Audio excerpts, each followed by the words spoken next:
Welcome to the Awakening Podcast. You can find all our episodes on awakeningpodcast.org. Find everything about me. Scan the QR code or go to roygon.com. Today we're going to be discussing mental health and social media. I'm joined by Arnold, who you're well aware of because he joins me weekly in our Sane and an Insane World. But no, we've got a lovely guest as well. He's informatics PhD research student at Namibia University of Science and Technology. Please welcome Benjamin Akinmoyeje. Did I do it justice? Yes, you did. Awesome. Thank you, Anna. So I suppose I'll explain how this came about because we do lunch club and we have conversations weekly. And Arnold had a fantastic conversation with you, and it's a topic that we kind of cover ourselves. So I suppose Arnold, you can start it off because you've been in discussions already.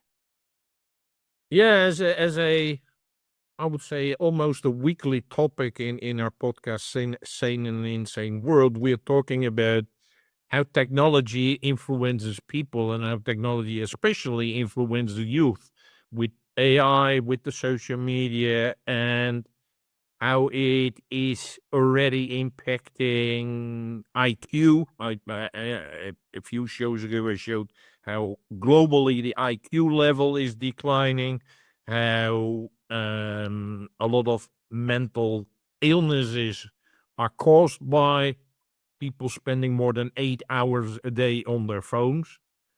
I'm not kidding. This is data I got from a psychiatrist. Yes, so and that influences the health of people, but not only your health, also your capability to function in a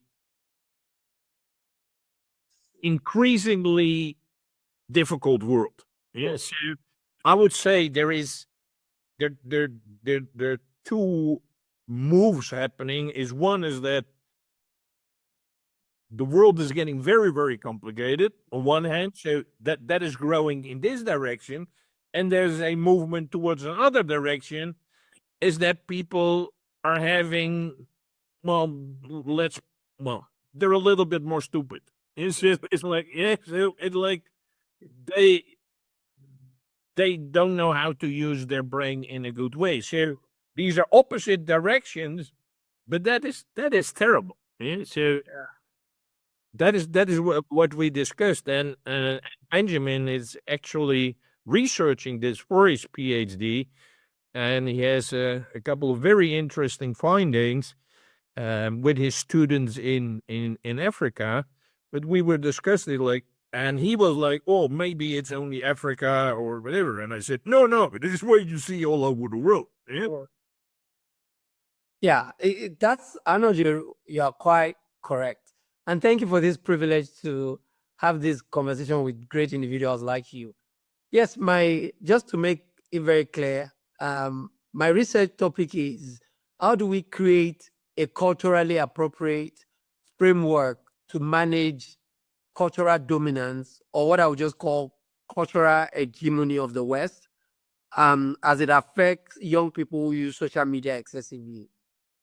So when I met Arnold, I didn't know we're going to have all of this conversation until he mentioned my research topic. And the interesting thing is the current social media platforms, the way they are made, a lot of people don't talk about it, is that they are built-in persuasive technology that human beings cannot really struggle against. It knows all the points to persuade human beings to just engage. And it doesn't matter the quality of engagement. You just they need eyeballs on the phones and on the websites to constantly engage and be participating. But this is at a huge detriment to the offline society, because now you have people with very slow attention span, sleep deprived, unable to engage for a prolonged period of time in conversations. And a lot of people are talking like using mannerisms they learn online. And this is copied from the value systems of those who created social media. By the way, I will shut up now. So that's what my research is about. And it's a qualitative research. It's not like I'm using any particular framework, or I'm just using grounded theory. Ask students questions on their experience with social media. And the results are jarring, what people are saying. Before you talk to an ordinary or a typical undergraduate student, 5 minutes into the conversation, he or she will mention addiction to you, and then they will tell you how social media is coming between them and productivity. So doing well in class and all of that. So this is the core of my research, and also the fact that it doesn't encourage their local culture or their, what I can call their natural habitat culture. It encourages a foreign culture. So you see a lot of young people here wanting to be like supposedly people they see in the Western climb. And in this case, it's always towards the US. And this kind of work is difficult, but it doesn't align with the norms. That's my proposal for this work started in about 2020, 2021. It was difficult to get this approved and all of that because like what everybody understood is that social media is good, it's helping us get more business, it's creating more careers and all of that. But very few conversation around the harms and impacts of social media on the society. So that's what my thesis is trying to pinpoint to the society. Like, look, we need to do something about this constructively. So that's what my research is at the moment. Thank you. So I suppose what I can say is what I've actually seen is a lot of parents, they give the child, even when babies, you see babies 6 months, they're putting the screen in front of the pram, they're putting the screen in the back seat of the car. Yeah. And it's got to the stage, because my youngest child is 11, so I pay attention to other kids and just listen to what he's saying. And most parents are guilty because they're looking for the easy way out, and they just want the child to be quiet. And when the child is quiet and happy, they're happy and they're doing their own thing. And that's a vicious circle. And even my son is like me, likes to go out, like start cycling, play football and everything. And sometimes he'd call to a friend and he said, both kids were on their devices, so were the parents, and they're just all sitting there and they're constantly doing it. Like he's on about one family. And he even sees that's bad. And even with me, like most of the time I'm playing games with him, I'm doing a lot of stuff. And if there's times that I get busy, I can even see how he changes if I let him that he's on the phone for a while. I can see how it affects him. And what I've noticed is when I give him quality time, whether I'm going to the swimming pool or playing ping pong now a lot and lots of different things, he has no interest whatsoever in being on his phone. So a lot of the time you have to get the child to go and play games or play with them, sit down and play a game of Uno or something like that. But it's more and more. You rarely see that. You're right about that. It looks, and that's the argument everybody uses, like, oh, technology and all of that. But that's the very short term solution that you're looking at. What about the long term? Now, a lot of so the kids are like zombies now. If you are talking to them, they are waiting for stop talking, let me go to my devices. Now they no longer see quality conversations. They don't observe the beauty around them, and they are talking to strangers they don't know or playing with toys or what's it called, cartoon characters that you have no influence on, and they are mimicking, saying what the cartoon characters are saying and all of that. So, I mean, the way it is right now in this environment, what I see is that I think this is happening in Europe because I've been to Germany and a couple of places and I've met young people, and you can confidently see young people who understand that there's risk and harms that digital technologies bring versus young people here who tells you, if you take away my devices, you are taking away my life. I can't function. They see there's a technology optimism, that it is good. There's not, people see it as progress, as now I've arrived. People see I don't have devices. Oh, I'm poor. Life is not good until I see devices. You see? And there are very limited positive, or let me not say positive, like movement towards come to this environment. We are for life outside of technology. A lot of activities outside of technology say, let's enrich the experience outside of technology. So everybody is introducing technology to show that we're advanced, we're innovative, and all of that. But that's not true. Technology doesn't necessarily mean innovation. There's a whole lot of innovations that we can have and I'm not against technology. All my life, all the money, all the resources I've ever made is through either helping with technology, but I'm beginning to see the impact of technology on society is affecting us adversely.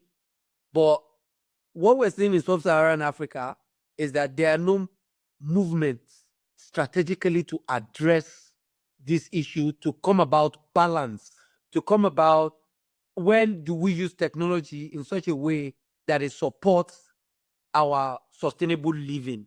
That is where my argument is. So is there a way we can encourage platforms or non-technology solutions that could say, look, I don't want to use technology without feeling bad or feeling left out of the society? Because the way it is right now, technology is the current town hall or the boiling spot or the place where we all have to go to get heard or spoken to. So that's the way my own argument is. And I can understand what Arnold said, which is, let me quickly bring this back to how I came to this point where I'm beginning to even do research in this area. 2019, I was doing a research on, is there a way we can encourage young people to use technology to manage their stress, since there was prevalence of stress problems? And then at the end of that research, I found two important things. That technology was also one of the causes of stress, especially mobile phones. And then secondly, providers of technology put a lot of persuasions in their technology that encourages you to use the technology, even when you don't want to use it. That you can't. So the way people will say is, oh, platforms are neutral, technology is neutral, is the user. But that's not true. You don't see what you want to see, you see what they want you to see. And that keeps you in this rabbit hole. So that's what I would say. So that's the problem now. People don't see what they want to see, but we see what technology companies want us to see. Yeah. And it gets us hooked on it. Yeah. Yeah, absolutely. And I'm curious. You mentioned in your intro, and it is just pure curiosity. Is that in my limited knowledge experience about people in Africa, is that people in Africa are one of the few continents, except for Eastern Asia, which are very focused on community. Yeah. Yes. Yeah, it's your community, your family, your friends, the people in your neighborhood, whatever. Whereas Western Europe, US, UK is extremely individualistic. In my perception, Africa is really about community. But if I understand you correctly, you are describing that the phone is kind of interrupting this community. Perfect. You are 100%. So technology, from television to radio and all of that, post-its or present Europe and Western world and individualistic culture as a better approach, right? Like, if you live like Europeans, you are now advanced. And everybody now is aiming towards advancement. So you now start hearing terms like my space, myself, all of these things. And these are things people found on social media. And with the emergence of this and embracement of this approach, we've seen things like mental health skyrocketed. When I was growing up, there was nothing like mental health. If I have a problem, I go and speak to my mom or my father or my friend. But suddenly now, the issue of I'm going to talk to my therapist is becoming more popular in the cities. And people are like, so therapists are coming after medications for mental health became popular, but people are beginning to see like, no, medication is not the best. So now therapists, you hear a lot of people, it's a common thing. Oh, like, oh, I'm going to my therapist. But you have friends you are not talking to, that you only chat with. You don't call them, you don't say anything to them. So and that's where my argument is coming from, that social media and the use of smartphone is destroying the way of life, the communal living, because now rather people will prioritize, oh, I'm chatting with my friends, we talk, you see people, you've not spoken to people in weeks, but as long as you see them on your status, you assume they are fine, oh, they are okay, their life is best. So we're beginning to, and then people are eager to, young people are, especially young people, so I'm from, and I can't talk for the entire Africa, so I will speak for Namibia and Nigeria, where my subject samples are. But I can say also to a large authority that this is almost spread about. I was in Zambia last week and I tested my questions. And a Zambian young man came up and said, see, can you tell me how to have a balance between my online life and my offline life to see myself as a Zambian? Because what I see on online and offline are totally opposite. And that was like pretty shocking for me too. And a lot of people could relate to that too, and said, how could we create a balance? And I think this is a big concern that social media platforms, government, parents, families need to start looking for things to do to manage the situation. The challenge we have right now is that everybody assumes that social media has to take care of the problem. I'm sorry that I'm saying this because I dwell in this. I saw a very prominent speaker over the weekend who came out to speak, and he was inspiring other speakers because I belong to Toastmasters clubs and all of that, and I'm part of the teacher. And he was given an award, and he was speaking for just about 2-3 minutes. And he says speakers need to know the power they wield because of the voice they have, and that with their voice they should be able to um, influence people in this complicated world. And one of the things he says in the world of social media, cancel culture, and this is the way everybody talks about, in the world of social media, and we look so helpless, as if social media is a god that we can't talk to with this terrible effect on us. And I'm like, we can address this. We can tell the social media platform, we don't want it like this. So I just want to mention that before I go on further. But this was my experience this weekend.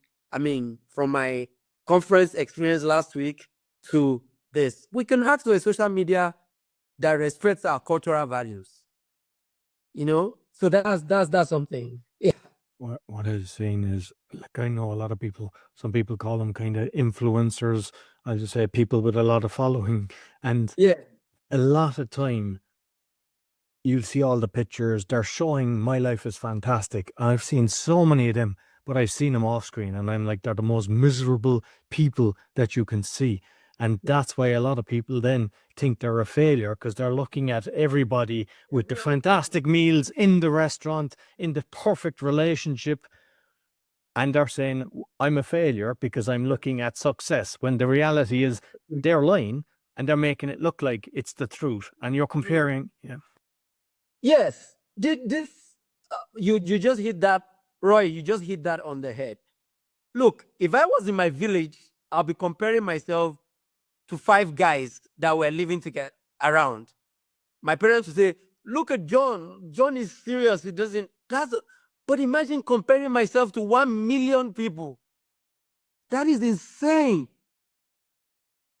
And that's what social media is doing. And I'm not saying that's the only thing they're doing, but that is really wrong for you to make one person be compared. And what makes a person an influencer?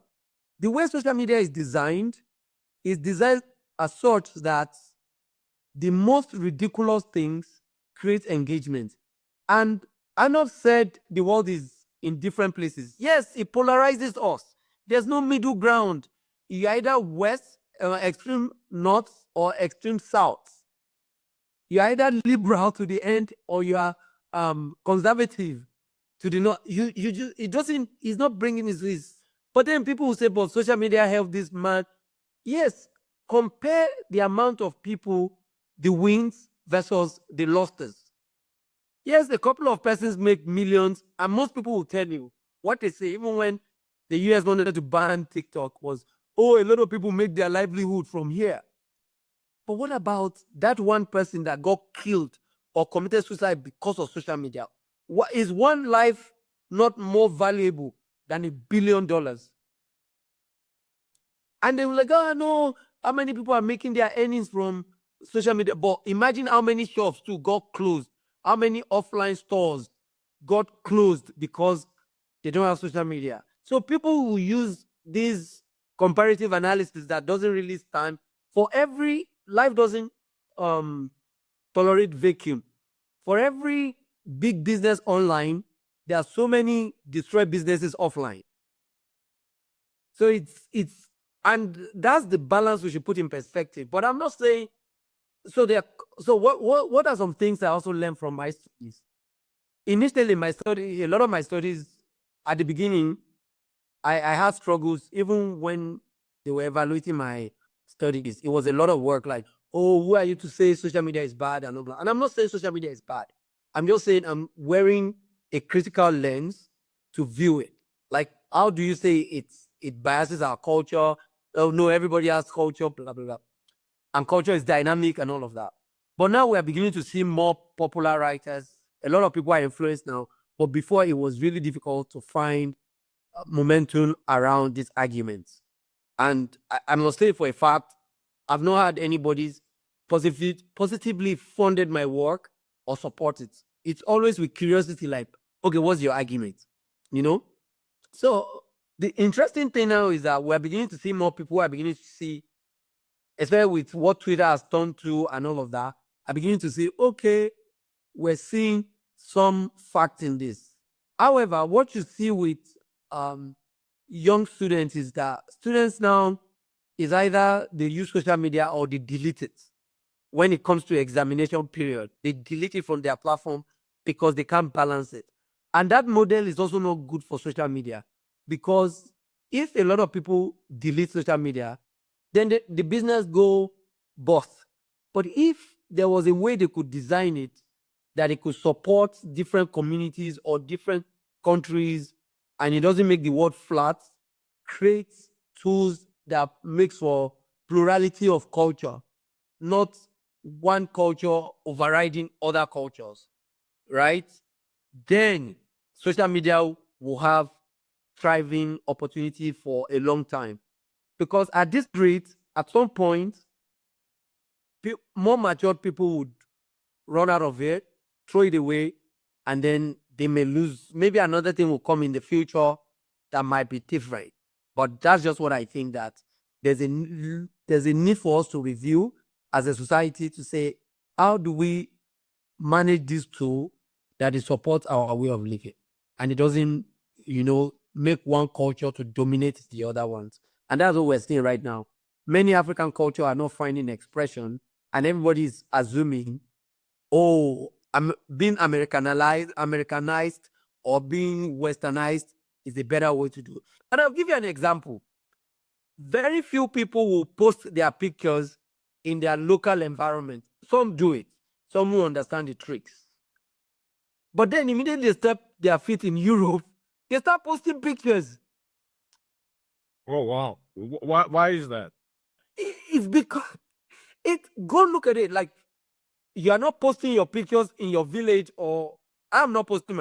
But immediately I go to, I land in Germany, I start posting pictures from Germany. Like posting, like, why am I not posting pictures right now that I'm here?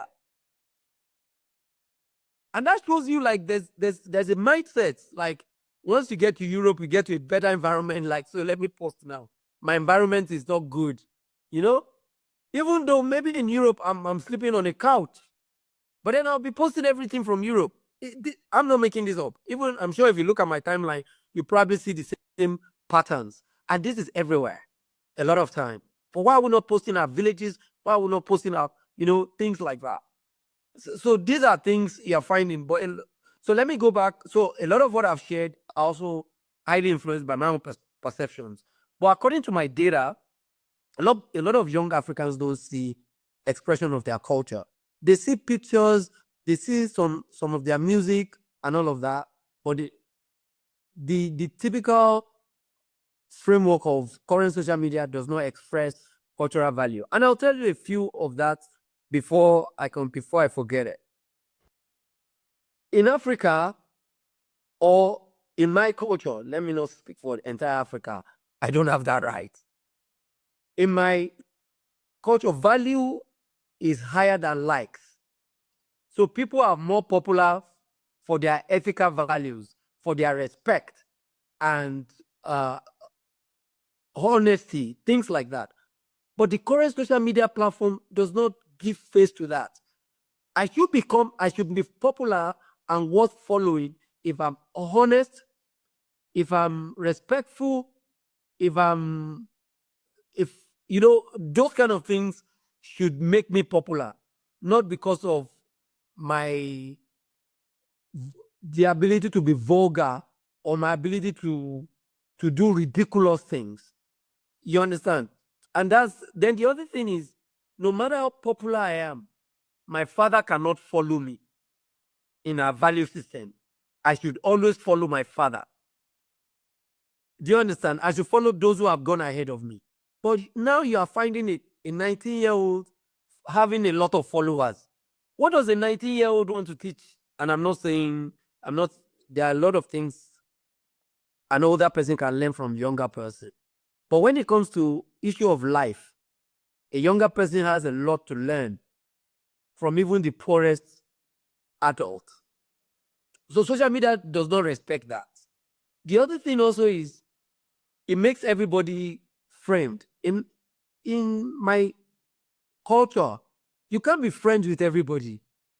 You can have power dynamics of he's my uncle, he's my cousin, he's my brother. In that way, that's the structure. But here now, everybody is your follower, everybody is the friends or follower. So it's easy to abuse your friend. And the way, if I call Arnold, if I call you my uncle, I can never tell you that you're stupid, because that nomenclature will automatically reset me when I'm not happy with you. I don't know if you understand what I'm saying. Like, if you are my uncle and if I'm upset with you, I can say, oh, Uncle Arnold, you're stupid. I can't say that. But you see a lot of that toxicity online because that dynamic is not there. I don't know if you understand what I'm saying. So those are the kind of things, and these are American culture. You call people on first name basis. The whole world is copying it. And Africans, at least from the countries that I'm interviewing, they are copying the same behavior. So it's easy for a student to tell a lecturer you're stupid, because on social media, they're on the same level. Yeah, thank you. If we look at the mental health, because with a lot that they push, especially with those with lots of following, they're going to McDonald's, they're getting paid by crappy food, crappy drinks, Red Bull, Yeah. all toxic stuff. But worse is gambling. Like, they're all promoting gambling. And even, like, there was a time that magazines, you couldn't advertise like drinks or smoking. But now they've winged their way into social media and it's okay. And that has a serious knock-on effect, because you have guys like Mr. Beast who goes to Africa, builds loads of wells and everything. I'm a great guy. But on the other side, he's pushing gambling, which how many lives has he destroyed? And nobody's saying anything about that. Yeah, that This is crazy. I don't know why this podcast is coming at this time. So Sunday, I missed my flight in South Africa. And then my host decided to take me around. And we went to this place called, it's a beautiful, amazing place. I don't know, but it's something, I think Queen Palace, somewhere in South Africa. Big, massive place, people are gambling. Now, when it's so annoying that you see that a lot of people got introduced to gambling via this online platform, and it's like a pandemic in very poor African countries like Uganda. People, they have gambling opportunities for you for the smallest amount of money you have, and they make it accessible to you in various ways. By the way, platforms like telcos also, they will not give you, if I run out of data to browse internet, to read my book, I will run out of data, but there will always be free data or extra data for social media. Do you understand what I mean? Extra data for social media.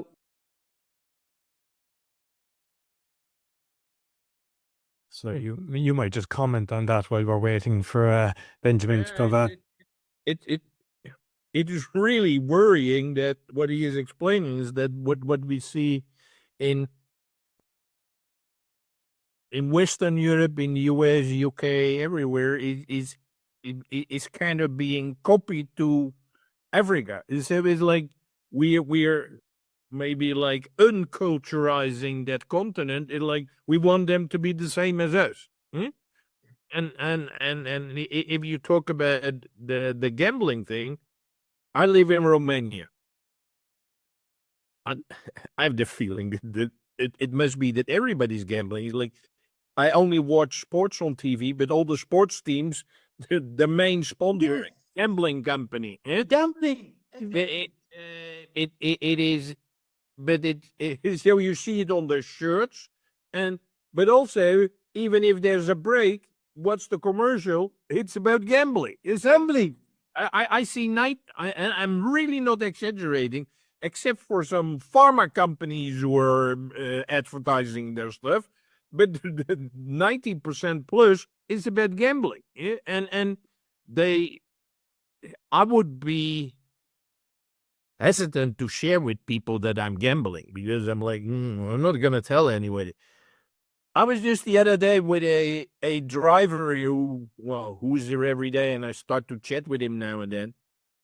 Just a few days ago, he picked out his phone and he was kind of proud that he's gambling on his phone about football happening all over Europe, and he showed me how much money he was making and that he missed that one and whatever, and he talked to me like it was about his bicycle, yeah, or about his garden. For him, it was like totally normal, and he showed it to me, and I'm like, I would never do that. But it's like, to them, gambling has become maybe even the norm. Yeah. Sadly, it's. Can you hear me? Yes. Yeah. So it's sad to know that, as this social media platform build this whole concept of followership, and these followers, if you've read this guy's, I've forgotten his name, influence. There's this guy that is done about influence, and he has these 7 principles of influence. All of it, social media is doing it 100%. And one of the strategies of influence is somebody you respect, somebody you admire. Whatever it tells you to do, you automatically see it as valid, as good. You don't see the thing for the evil that it is. And social media, with what you also see other, so the first come with social media, like, it's fine. They introduce the value of social media, that all your friends are there, so that becomes your own value. The interactions you get with others becomes the value that you get from social media. But after a while, that value, a lot of people, you just lose from connections like, oh, I know Arnold, I know Roy, goes to, I started following an influencer that I do not know. I now create, the platform now give that influencer a value, credibility, either by a verified sign or by a number like, oh, this person has 100 million followers. Suddenly, numbers become credibility. Is the he's verified, he has 100 million followers, so he must be doing something right. And then whatever he says, I automatically take it as authentic, as societally okay. Before, what used to make sense to me was whatever is printed on the newspaper, or whatever is said on the news, or whatever I see on TV, because all these platforms were regulated before. You understand? There were agencies to regulate them. But now, social media becomes the new normal to authenticate things. And the things you use is either it has a tick sign or it has a credible number of people. And once those things are validated, whatever it says, now certainly betting companies, so again, they also use football. So you think everybody loves football. No, they don't love football. It's because of the gambling attached to it. So now you see any football team, you gamble like, oh, I'm a fan of this team. But then they must win or lose. Every time they lose, you lose money. And nobody loves soccer for soccer anymore. They love it because of the gambling. So if you're arguing with somebody, you're not just arguing with his passion or with his team. You are arguing about the money is about to lose or gain. And it's so crazy. So all of this has no place in the original cultural value that I hold. But now you are being forced to live in this reality, and you can't even draw the line. You don't know if it's the team you love, or if it's the money at stake in the gambling, or the social media validation that you're following. And then there's this trick that everybody now thinks they are fighting for. There are more people that will fight for social media than the owners of social media. And that's where cultural hegemony has come in. Because they introduce something to you, you now think it's yours, and you're not fighting for it. It's the fact that they let everybody assume that they can make equal amount of money on the platform. So everybody's working hard to become rich on the platform, but it's a lost battle if you compare the amount of investment they make, the resources they put into it, and the amount, the opportunity cost. Now, hardly you find a plumber. Everybody is a content creator.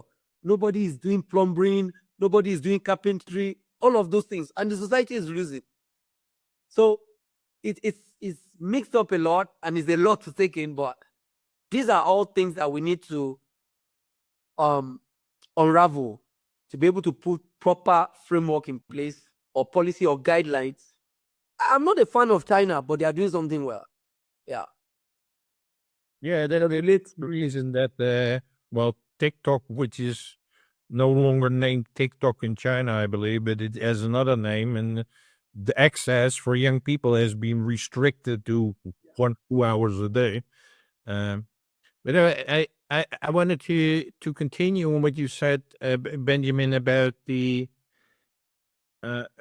influencers, and what Roy also said is like influencers can they look good on the screen and everything's fine and they're live and they're successful and everything, whereas when the screen is not on, what Roy said, they're not fine and they're not nice. But also the other way, like some of them could be crooks, and not nice people and have horrible habits, whatever. But you don't know because we don't see them. But in your in Africa, and again, I'm generalizing, and please correct me if I'm wrong. Like I think in your society, the elders have a huge impact, but the elders are people you would see every day. Yeah, so I would know if the elder in my village, in my city, in my neighborhood is behaving respectfully every time of the day because I see him or her and I see what they're doing. So it's like if I know it, but the influencer I don't know. So, but that screws your culture because and in the West it already has been gone because elders are totally ignored. Yeah, because like, well, you're old and there may be even old people who don't have mobile phones or don't have laptops or PCs, whatever. They're totally ignored. Whereas most elders have huge benefit to young people, to society, to everybody. Yeah, it like Yeah. for instance, it's like you can learn from your parents and things. Yeah, it's like a lot of people are talking now that the what's happening now in the world with the wars and the prices and all the crazy things they say it looks like 1939 in Europe. Yes. Germany started and they say it looks very similar. Similar. But if you don't have people who were there, Yeah. you don't know. But by the way, my parents were there. Yeah, so I know stories from my parents. Yeah, so it like it's like that's why elders are still important. It's like they can talk, and there are still people alive from 1939. It's like they can talk to you about these things. But now it's like, well, they're not cool, they're not influencers, they don't have followers, so we don't pay attention to them. Yeah. And I think social media can help fix that problem. It's just because of the terrible business model and the priorities that social media places on profit as against humanity. Now, true, there have been more cases of, and this is not new, and I just don't want to also give because normally I don't want to give my attention or this speaking opportunity to also amplify names of criminals because most of the time these few criminals ridicule an entire society because of their behavior and is louder of um loud it's a bigger thing on an entire society than what. So I think some years ago there was an individual that kept on showing flashy lifestyle online, ridiculously um lavish spending, only for the Dubai authority to find out that he was a scammer. But what the society never on what social media never undo or they didn't change was to go back over the years, either to start some kind of warning advertisement or to prevent repetition of similar behavior. So today, with what this social media platform saw that happened, I could still do the same exact thing, and I will still get free until I get caught. But the problem is that guy gave an entire country a terrible name badge, misled a lot of young people from the right path they should have been. Some can come out and say, well, I was looking at this guy and I thought he was doing the right thing and I became foolish and I didn't face my studies. But look now, my life is messed up and this guy is in prison now. But social media will keep going, oh, look how many communities we supported. But you would have expected that from that time, subsequent person coming out to show forth lavish lifestyle and all of that, they will make them go through some process of verifying where do they get their resources from. Are they truly this rich? Blah, blah, blah. And probably even when they post things, put a disclaimer there that, look, this guy might look rich, but we don't know where he's getting his money from. There's no evidence or history of his resources from. That would, because what gets permitted gets repeated. And that's what we are seeing all the time. And there are people who have seen that way of life and like, okay, I don't mind living lavishly for 2 years. When I get caught, I get caught. I don't care. And it seems like the society is by itself undoing its own humanity. And now you go everywhere, people will be called, oh, you are from this country, oh, they will name you the guy's name. And this guy shouldn't have had his name anywhere. It's because of social media. And social media will not use that as a terrible failure. They will use that, we help, we found somebody in the bush and we improve his life. So I totally agree with you. And the way it also silences elderly's voice. Like elders have a lot of stories to tell us, but you see, they don't have the ridiculousness engagement required. They can't do an elder will sit and eat his food. He won't take picture of his food. An elder will know that this is what is respectful to do. And that's what I'm saying, that good behaviors are not motivated on social media. It's ridiculous behaviors that get motivated, compensated, because the way advertisers pay is how many eyes or how many engagements, no matter how bad it is.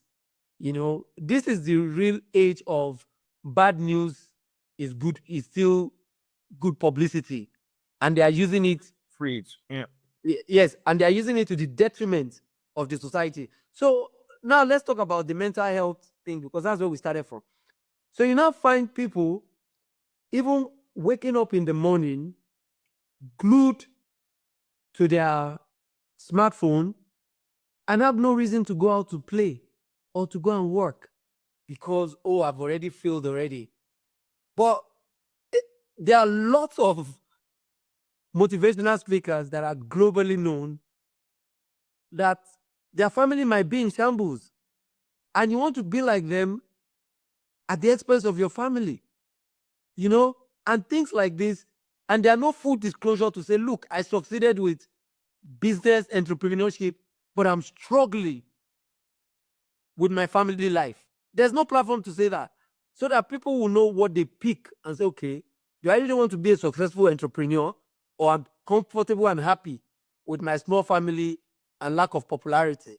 This is good for me, So, and this keep creating these problems over and over, and we seem not to have solution to it, and keep creating. So you now see every conversation, mental health, and you're wondering, this is self-inflicted problem that we created for ourselves, that we're trying to look for solution to.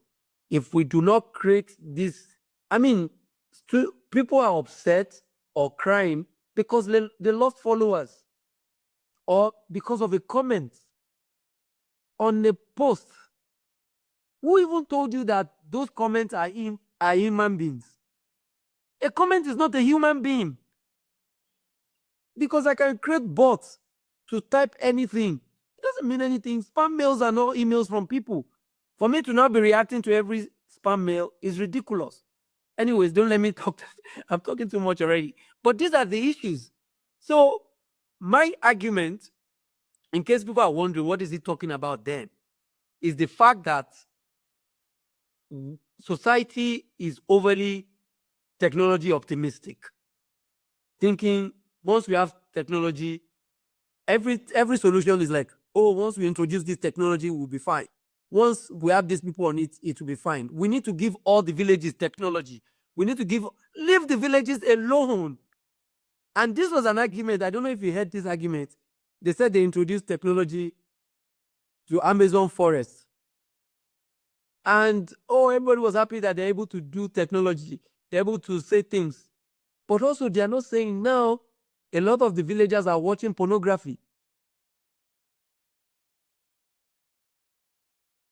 You see, I know of an orphanage where the founder or the woman who owns the orphanage is worried about those kids accessing adult content. So you are introducing kids to all these things, but you are not also concerned. And who becomes addicted on pornography that will not have mental health problems? There's no, if you're into, you will happen. You are drained. You are unproductive. That's what's going to happen. So these are problems we are creating. Even looking at camera all day and sitting down, not eating, not going to, it's a problem. It's a problem, and it's anything that is too much. It's a problem. So that's And the solution to mental health problem cannot be technology. It has to be like go into the forest, meditate, listen to music, sound of stream water, birds singing, solitude. That's what you like, some kind of meditation with life. Go to an environment where other people, you see other people's challenges, and you can know that yours is not that worse. It's not that bad. Like other people, like there you be more appreciative of life, not likes, how many people saw my views, engage, watch, share. So that's it. So that's it for me. I was going to bring up about the porn and stuff like that, because I had heard on one show about X, which was Twitter, that there's like hardcore porn on it. I was like, no Yes. way. And there is. And I was like, but then on Facebook, like I'd go in and I'd be like comedies. I like a stand-up comedian and everything. Yes. And next it shows me hardcore on Facebook. So they're doing that to children as well. And I'm reporting, I'm going, what is this? And I report it. That doesn't stop them showing it. Instagram has done the same. So they're doing that to children as well. So when you report it, they do nothing about it. So as you mentioned in the Amazon, the addictions and everything. So they're getting kids at a young age. Plus they're showing them all weird shit as well. So people then, they don't know what's normal. And then they just assume people and they look at them as an object instead as an individual and having respect for them. Yep. It's so now you're having, first of all, you're having people I think for a while now it's slowed down. In X is really crazy. And I'm not going to say like, oh, I'm a master of, I'm also a victim of all of these things. Like there are days I want to work, and from one Twitter feed, you find yourself everywhere. You go into this rabbit hole, So it's so sad how Twitter has become a place you can go to watch pornography. Like full pornography is on Twitter. And you're wondering, how did this place become such a thing? And then you're now beginning to find, before like, okay, pornography is for pornography practitioners and all of that. But now you're beginning to find people that look like everyday people, like normal people doing, and I'm not saying pornography people are not, that's whatever they're. But you're beginning to find everyday people jump into this and become, and making it like, look, it's not bad. It's just a form of entertainment. And they're trying to normalize it. And you're like, how did this world become like this? And back to what Arnold had said. Some of the things we are beginning to see right now, I like war documentaries. And some of the things they say are the same way the world is. Like in 1930, things were like this. You hear it in all those. So I'm like, how come social media that is supposed to help us strengthen our humanity is stripping us of everything that makes us, so that we're now confused? We don't even know what makes human beings uniquely human anymore. People are trying to numb your sense of decency on social media platforms. Jokes are no longer clean. You can barely find jokes that are just joke, innocent, funny skits. What you see now is everything. You have to have a corrupt mind to be able to. It's just out there, and social media is just making it travel at the speed of light. Even something at the speed of thought, like it goes so fast. And even when you don't open your doors to it, it sneaks in on you without you suspecting. And social media will say, no, it's what you picked, it's what you select. But I know a lot of people trying to fight it with either trying to manipulate the algorithms by saying, no, I'll select the things, but it still comes to you if that's what they want you to see. It still comes to you. So again, my argument is we should have the conversation of how can we not, Australia bans 16-year-olds, and sometimes when you ban something, the addiction even go further. It makes the curiosity more interesting. The thing is, from my informatics background, whatever you design or build, you put your cultural value into it. I think social media platforms should be respectful of the divergent nature of cultures around the world and should try to a certain extent to try to incorporate different cultural norms from different environments, especially as the impact of the culture hits a particular society aggressively. They should try to put in systems that can help manage it. And governments shouldn't sit like lame duck to say, oh, it's social media work in social media age. No. Intervene, create policies with your telecommunication companies on things. Maybe they make social media slower in the evenings where people are supposed to have family times. Things like that. Do something. Like Roy said, Arnold said, when families are supposed to be together, Roy, you said that.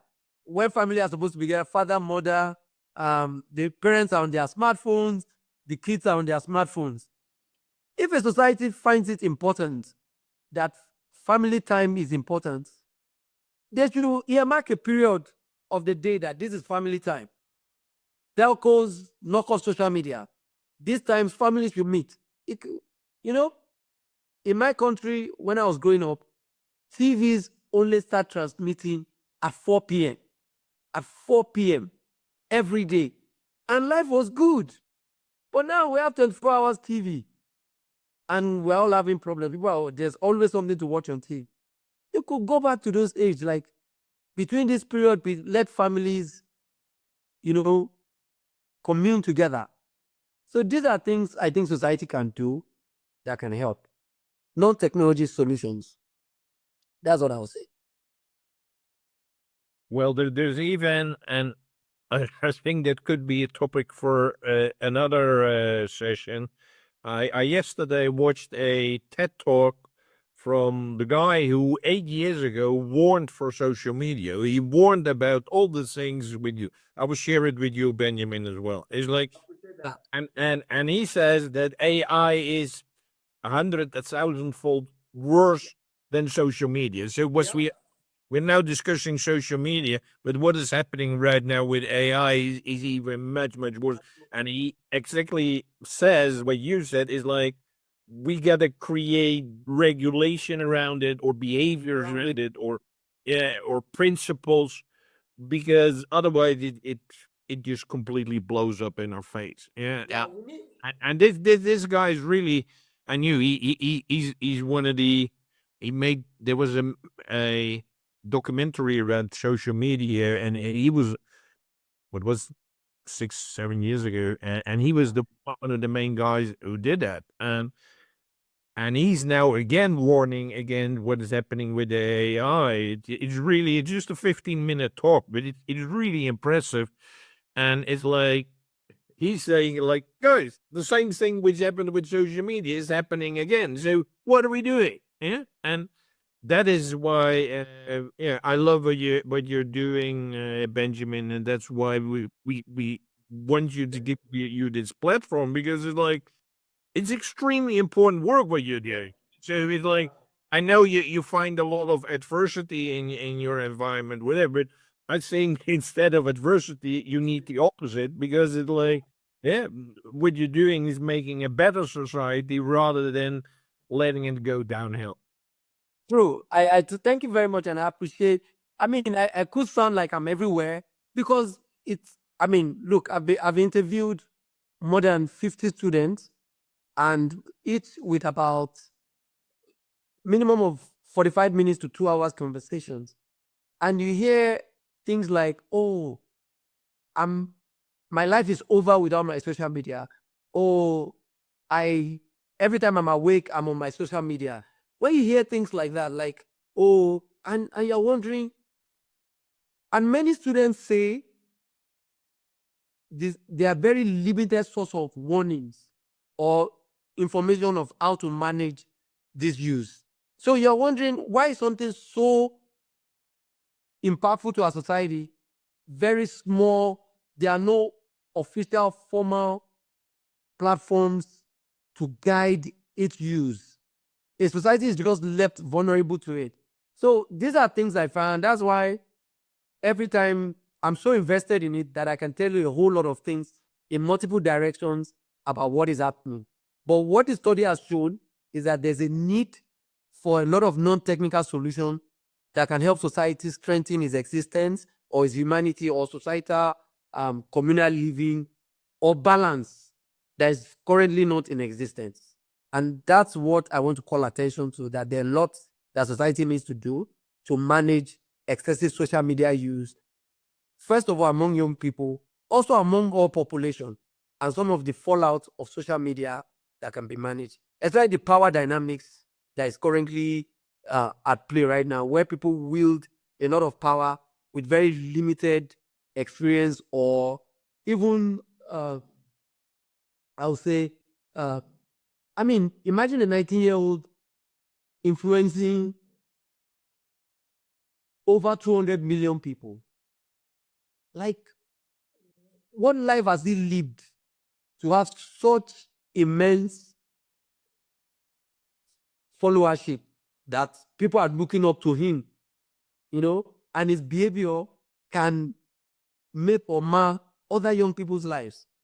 So we need to either encourage people to build that reputation before they have that immense influence, and not just give them a platform, and just because advertisers want their product out there, want sales, and just leave that to, and not make them accountable for the kind of impact they have on society. If they can have all the wealth of what they do, they should also have the consequence of whatever comes out from some of their actions or inactions of such platforms. So that's where my argument is. But I hope I'm able to publish some of my work. I'm going to be posting some of my and even, let me also tell you some of the adversity I face. My paper is not popular. I don't easily get, maybe I'm not just a good researcher, but my papers always get thrown out. Like, how do you know that American culture is, why would you pick American culture? Who told you American culture?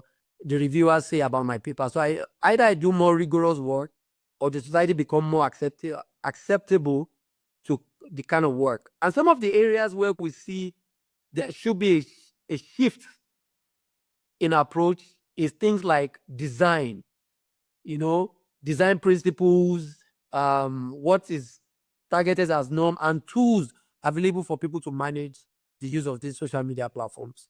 Well, thank you so much for giving me an opportunity to speak. I can talk for these days. We should, Benjamin, I think we can get you back again in a few months' time, because this is a topic that could just go on, and it's a very relevant one. And just like finally, what I've noticed is with calculators, people are using your phone, and I've always been good with maths. I can, if I go into a shop, I know exactly what it's going to cost. And I'm seeing people, even basic maths, they can't do it. The other thing is like GPS. Like, I got into the habit of using the GPS, then I kind of like realized how I've stopped using my brain to find myself to get around. And it's the same with so much different technology that, like the AI, no one is thinking what an answer should be. They're just asking AI. If they turn off the internet in the morning, most people will be just standing there like with a blank face with it, because they won't know how to do anything. And they're just trusting. So even when I realize, like I can see a GPS is taking me this way, I go, no, this way is faster. And you think technology is great, but sometimes I think it's tricking us to, and the same with the AI, all the lies that it does. I mean, I've caught it out lying a lot of times, and people are taking it as gospel. So there's so much, like, I mean, listen, I thoroughly enjoyed it. Like, doesn't it amaze you that the world is telling us, don't think, let AI think for you? Why do they say we shouldn't use our brain? And the AI still, the things we used to do, you now say, no, you should stop thinking. Let AI. Now, let me tell you how bad it is. I didn't share this before. If you're a lecturer right now and you mark scripts, you will struggle, because students cannot articulate their answers. I don't know where you're. If you turn off internet, tell people to write, they can't write more than 2-3 sentences, because now everybody is outsourcing their creative writing to social media and to what's it called? AI. And I'm not saying AI is bad, but if people say our brains are like muscles, the more you use them, the stronger, the better they become. But if every time I need to write now, all I do is give ChatGPT a prompt, how am I going to ever become a creative writer? And to think that what AI is using was all of the creative writing all over the world that they gathered together to produce all of these large language models. So are you saying in about 50 years, we won't have anything new anymore? Since we have all stopped writing now, AI is doing all the writing for us. I'm on the mailing list and everything that comes there is AI generated. The only thing people are doing right now is to try and walk around it so that it doesn't look like it's AI that created it. But when you look at it, you will know that the core content was from AI. Everybody. And it's like with everything, it's with your brain, it's with your body. If you don't use it, you lose it. Yeah, exactly. It's true for reading, writing, arithmetic, and three. If it, and that is not a future thing. That is what you like. That is now. Huh? Yeah. So they're telling us stop. Oh, don't think again. Don't analyze. Just the AI will analyze for you. Yeah, then what happens to me later? Then what will I do with my brain? AI is doing everything. It's doing faster. Okay, faster and faster. Okay. After the fast, then what happens? I finish everything AI wants to do while I'm 20 years old. Then what do I do with the rest 80 years? What do I do now? Now AI has done everything. So what do I do now with my brain? So it's really, society really needs to look for, but there's some movement. There's this Industrial 5.0 that's saying we should put the human being in the center. Let's see. Yeah. But we really need, there's a really need for caution. And this is not like fear mongering and all of that, but I'm just saying as a human being, if I lose my brain muscles of ability to think critically, compose letters, compose very amazing stories or creative things, and I give everything to AI to do it, what now happens to my brain after a while? I'm not using it. The brain has become weak. So what now happens? So only a very selective people will be doing the thinking. The rest of us will be zombies. The people giving us the models. So the rest of us will now become, I don't know. I don't have the answer, but these are questions on my Maybe mind. that will be part 2, the zombie apocalypse, because even the government has something that's prepared for that in the States. So you'd wonder what they're talking about. But listen, Benjamin, thoroughly enjoyed it. Thank you. You might let people know where they can find you. Yes, thank you so much. So you can really find me on LinkedIn with my full name. If you type that into LinkedIn, you'll find me. I always respond to messages. If you send me a message, if you have a grant or you're interested in this work, let's collaborate. There's a lot to be explored in this area, and it's not getting all the needed attention. This is not a talk against social media. It's a talk of balance. How do we use social media for a balanced society? That's what it's about. And there's a need for a lot of work around this. I think there are some people doing a lot of this work in places like US, in Europe, but it has limited coverage in Africa or on the continents. At least in this country that I'm in and in Nigeria, very few people are working around it. People are doing things like cyberbullying and all of that. That is not it. It is about how do we make social media culturally appropriate for everybody. Yeah. How does it support our offline life, our society?